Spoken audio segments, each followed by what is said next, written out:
स्थापना दिवस के दिन बेरोजगार संघ के बैनर तले हजारों की संख्या में कार्यकर्ताओं ने मुख्यमंत्री आवास कूच किया था। उस दौरान कार्यकर्ताओं की पुलिस के साथ झड़प भी हुई थी, कुछ गाड़ियों के शीशे भी टूटे गए थे और सरकारी काम में बाधा भी डाला गया था, जिसके बाद पुलिस ने कुछ युवाओं के खिलाफ मुकदमा दर्ज किया था। लेकिन आज कुछ युवा जिन पे मुकदमा दर्ज हुआ है वो एसएसपी के ऑफिस के चक्कर काट रहे हैं, क्योंकि उनमें से जो कुछ युवा है उनका जो सरकारी नौकरी में जो तैयारी कर रहे हैं उन पर उनका नंबर आने वाला है और जिसको लेकर वो मुकदमा वापस करने को लेकर आ रहे हैं। वहीं आज हमारे साथ कुछ युवा है। हालांकि एसएसपी ऑफिस में कुछ 15 से 20 युवक और युवतियां आज आनी थी, लेकिन उनमें से सिर्फ आज 3 ही आ पाए हैं। जहाँ पूछते हैं, बातचीत करते हैं इनसे कि क्या वजह है, किस तरह से वो वहाँ पहुँचे थे, आप किस तरह की तैयारी कर रहे हैं। क्या नाम है आपका? सर मेरा नाम सचिन है। सर हुआ था कि हमारी सबसे पहले ये बताइए कि आप किस चीज़ की तैयारी कर रहे हैं, किस तरह की प्रिपरेशन चल रही है, क्या है? सर मेरा नाम सचिन है और मैं उत्तराखंड में मतलब गवर्नमेंट जॉब की तैयारी कर रहा हूँ, ग्रुप सी की। और सर इसमें जो ये हुआ है, जो प्रकरण आपने बताया, तो इसमें ये हुआ था कि हम काफ़ी टाइम से जो था कि पुलिस भर्ती में उम्र सीमा बढ़ाई जाए और उसमें गर्ल्स की सीट भी नहीं आई थी, जो 2000 कांस्टेबल की पोस्टें आई थी। तो उसमें एक हम काफ़ी समय से मतलब सरकार को भी हमने ज्ञापन दिए और हम लगभग सभी से मिल भी चुके थे इसमें। और बाकी इसमें क्या हुआ कि फिर 9 तारीख को राज्य स्थापना दिवस के दिन जब हमारी बातें नहीं सुनी गई तो फॉर्म भरने की भी लास्ट डेट है 29 तारीख को है। तो इसमें कई लोगों को मौका नहीं मिला है, तो वो चाहते थे कि हमें एक बार मौका दिया जाए सिर्फ, क्योंकि हर स्टेट में एज लगभग 25 प्लस है या 25 है। तो हम पे उसके सब कुछ था, तो मतलब एक बात नहीं सुनी गई। तो युवक युवतियाँ बेरोजगार संघ के 7-9 नवंबर को हमने वो सचिवालय और वो मुख्यमंत्री आवास के लिए कूच किया था। तो वहाँ पे हमें रोका गया बैरिकेडिंग पे। और बाकी उसके बाद उस दिन तो ये हुआ था कि जब हम भी मतलब वहाँ जाना चाह रहे थे, सीएम सर के साथ अपनी बात रखना चाह रहे थे, तो पुलिस और युवाओं में मामूली सी झड़प हुई थी। उसके बाद जैसे हम घर आए तो उसके बाद देखा अगले दिन न्यूज़पेपर में था कि कुछ युवक तथा युवतियों पर था कुछ नामजद लिखा था ऐसे कि उन पर कुछ धाराएँ लगाई गई हैं। तो सर मेरा सर से अनुरोध है कि चलो युवाओं के द्वारा चलो कुछ गलतियां हुई होंगी गर्मजोशी में, लेकिन उसमें युवाओं की वैसे गलती तो है नहीं कि वो भी अपनी मांगों को मनवाने के लिए ही गए थे वहाँ पे। उनका उद्देश्य कोई अराजकता फैलाना या कोई गलत वहाँ पे असंवैधानिक कार्य करना नहीं था। फिर मुझे अगर कुछ हुआ हो तो वो जो हमारे बड़े हैं तो उनको माफ़ कर दीजिए और उनकी धाराएँ वापस दीजिए, क्योंकि इसमें यह है कि सर कई लड़के अभी भी तैयारी कर रहे हैं और तैयारी कर रहे हैं, तो अगर उन पर अगर होगा, अगर किसी का होगा नाम नूम होगा, आगे उन पर केस हो जाएगा, उनका आगे भविष्य अंधकारमय हो जाएगा। तो हम चाहते हैं कि उनके नाम हटाए जाएं और युवाओं की भी सुनी जाए सर, कि प्रदेश में एक तो युवाओं की सुनते नहीं, तो युवा थोड़ा हो जाता है आंदोलन में, थोड़ा गर्मजोशी के साथ जो होता है वो हो जाता है। पर कुछ ऐसी चीज़ें हुई है जो आप कह रहे कि जो बताया गया कि पत्थर से गाड़ियाँ तोड़ी गई या जो भी है ऐसी चीज़ें कुछ हुई है, तो उसके लिए युवाओं से अगर हो गई गलती तो सरकार से वो शासन प्रशासन से क्षमा मांगती है चीज़ों के लिए। बाकी युवाओं से ये है कि अगर आंदोलन अपने हक के तो हमें लड़ना चाहिए, लेकिन गर्मजोशी में कोई ऐसा काम ना करें कि मतलब उससे आपके भविष्य को लेकर कोई खतरा उत्पन्न हो। तो हम एसएसपी सर से बात हुई थी, तो सर ने बड़े मतलब अच्छे तरीके से हमसे बात करी थी, कहा था कि यार हम आपके भविष्य के साथ खिलवाड़ क्यों करेंगे, हम चाहते हैं कि आपका भविष्य उज्जवल हो। सर ने हमसे बात करी थी और हम आपके नाम हटा देंगे करके, बाकी जो भी लड़के लड़कियों के नाम उसमें नामजद हुए हैं।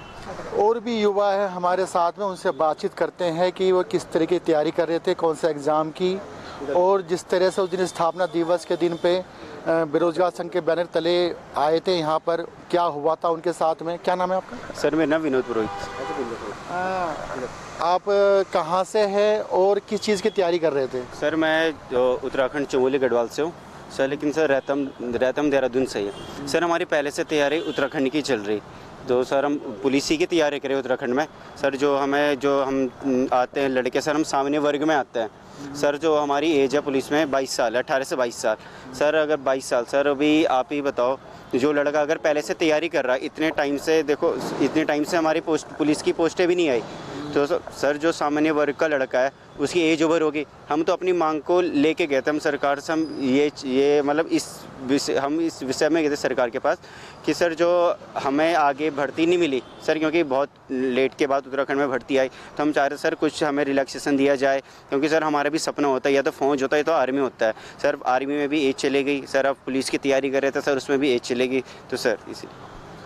तो उस दिन आप आए थे, किसके साथ आए थे स्थापना दिवस के दिन पे जो मुख्यमंत्री आवास कुछ किया था? सर हम बेरोजगार संघ के साथ आए थे। सर ये राम कंडवाल और बॉबी पवार ये भैया लोग थे, हम इनके साथ भी गए थे सर। हाँ ये थे, ये हमारे हित में थे, हमारी मांग को लेके सर। बस कुछ 2-4 लोगों की वजह से सर कुछ हो गया, शासन प्रशासन, हम तो उनसे क्षमा चाहते हैं। अगर किसी, क्योंकि सर अगर जो लड़कों पे केस हुआ उनमें से सर 90% लड़के तो सर सारे तैयारी करने वाले हैं, तो सर अब इनका अगर मुकदमा वापस ले दिया जाए तो सर अच्छा होगा, ये हमारे प्रदेश के लिए अच्छा होगा सर। यही बच्चे कल के डेट में कोई पुलिस में जाएगा, कोई कहीं जाएगा, इनका अगर भविष्य ख़राब हो गया तो सर ये आगे कुछ नहीं कर पाएंगे सर। फिर गांव में कुछ खेतीबाड़ी करना पड़ेगा और कुछ रोज़गार का साधन भी नहीं है सर कि जो हम कुछ कर पाएंगे। या तो होटल में करना पड़ेगा, वो भी बाहर ही जाना पड़ेगा। केस हो गया तो सर विदेश भी नहीं जा सकता, कहीं भी नहीं जा सकता। सब चाहते हैं प्रदेश का युवा प्रदेश में रहे, तभी तो प्रदेश का कुछ होगा सर। अगर यहाँ के लड़कों पर केस हो रहा तो सर फिर बाहर के लड़के आके यहाँ पर जॉब कर रहे हैं। हमारे गाँव में भी सर बाहर के लड़के हैं, पोस्ट ऑफिस किसी भी चीज़ के माध्यम से। सर हम यही चाहते हैं कि हम अपनी मांगों को लेके गए थे। हम जब रैली में गए थे हम शांतिपूर्वक गए थे सर। हम गए थे शांतिपूर्वक, हमने किसी को गाली गलौज कुछ नहीं करा। जो करा सर वो अज्ञात 2-3 लोग हो ही जाते सर ऐसे, जिन्होंने गाली गलौज करी होगी और शासन प्रशासन को उसी चीज़ में दिक्कत आएगी सर। और भी हमारे साथ एक युवक है जो परीक्षा की तैयारी कर रहा है, उनसे जानते हैं कहाँ से आप? मेरा नाम मोहित कौर, मैं हरिद्वार डिस्ट्रिक्ट से हुई हूँ। कौन सी परीक्षा की आप तैयारी कर रहे हैं? Uttarakhand constable police. उस स्थापना दिवस के दिन बेरोजगार बैनर तले मुख्यमंत्री आवास कूच किया था, आप भी पहुंचे थे वहाँ पे। किसके द्वारा आपको बुलाया गया था और क्या हुआ बात? मैं राम कंडवाल के द्वारा ही गया था वहाँ पे, भाई के। बस उन्हीं के साथ में हैं, अब भी हैं और बाद में भी रहेंगे। तो जिस तरह से आप परीक्षा की तैयारी में जुटे हुए हैं और दूसरी तरफ जिस तरह से ये हो गया, मुकदमे दर्ज हो गए, तो कहीं ना कहीं एक बाधा नहीं आएगी सामने? हाँ, तो मेरी तो अपील है जी, देखो अब प्रशासन ने बोल दिया है कि जिसके भी ऊपर मुकदमे हैं, एसएसपी साहब ने बोला है कल 12 बजे आके मिलो हमसे, और वे मुकदमे मतलब हटाने की तैयारी में ही है वैसे तो। लेकिन देखो लड़के सिर्फ 3 आए आज यहाँ पर। अगर मेरी तो अपील है सभी लड़कों से, जिसके भी नाम है अखबार के माध्यम से हो, चाहे वो थाने में दर्ज है कहीं भी, लड़कों को आना चाहिए और अपने का नाम माफ़ीनामा दो थाने में। एसएसपी साहब मुकदमे सब हटा रहे हैं। वैसे सबसे पहले बताइए कि कम से कम 15-20 लड़के आने थे, लड़कियाँ आनी थी, लेकिन आज आप 3 ही आ पाए हैं। आपकी बातचीत हुई थी क्योंकि मुकदमा वापस होना था, तो वो क्यों नहीं आए, क्या वजह रही? सर इसमें क्या होता है कि सर एक तो हम जो पहाड़ी लोग होती है लड़कियां या लड़के, सर उनका ये रहता है कि घर पता न लगे, वो दूर से आ के पढ़ने के लिए, तो कहीं ना कहीं डर होता है कि अभी हमारे नाम है, कहीं कोई एड्रेस इस चीज़ से हमारे घर में पता लग गया, ये हो गया, या हम पे कुछ आगे कार्रवाई हो गई। लेकिन एक वो डर बना रहता है दिमाग में। तो ऐसा कुछ नहीं है कि मैं उनसे ये कहना चाहता हूँ कि ऐसा वैसे कुछ नहीं है, क्यों हमारे बारे में बुरा क्यों सोचेंगे, वो हमें मिलने नहीं बुलाते। तो अगर आप चाहो तो आ सकते हो। ऐसे कल सर ने बुलाया हमें 12 बजे फिर से मिलने के लिए, तो उनसे ये अपील है कि आप आइए, ऐसा कुछ नहीं होगा आपके खिलाफ़। तो आपके संपर्क में कितने लड़के लड़कियां हैं? ज़्यादा तो नहीं है, आज से ज़्यादा तो दूर के हैं, लेकिन देहरादून में से 6-7 हैं, उसमें से हम 3-4 आए हैं सर। तो उन्हें भी कोशिश है कि उन्हें भी मैं बुलाऊँ। तो वैसे अगर जैसे देहरादून के आपने 6-7 बताए हैं, बाकी और कई जनपदों से पता करा और कितने युवक जैसे मैंने ग्रुप में पूछा था तो किसी का पता कर रहे हैं, बाकी उनमें से अधिकतर हमने देखे नहीं है। वैसे पहली बार ही वो लड़कों का नाम देखा है, लेकिन पता चला कि वो भी तैयारी वाले हैं करके सर, उनका भी पता करने की कोशिश करेंगे। और हम चाहते हैं कि सबके ही हट जाए मुकदमे, कि सारी तैयारी करने वाले हैं। तो उत्तराखंड में जॉब बड़ी मुश्किल से मिलती है सर, और आने वाले टाइम पर कुछ अवरोध होगा तो उससे हम ही लोगों को दिक्कत है।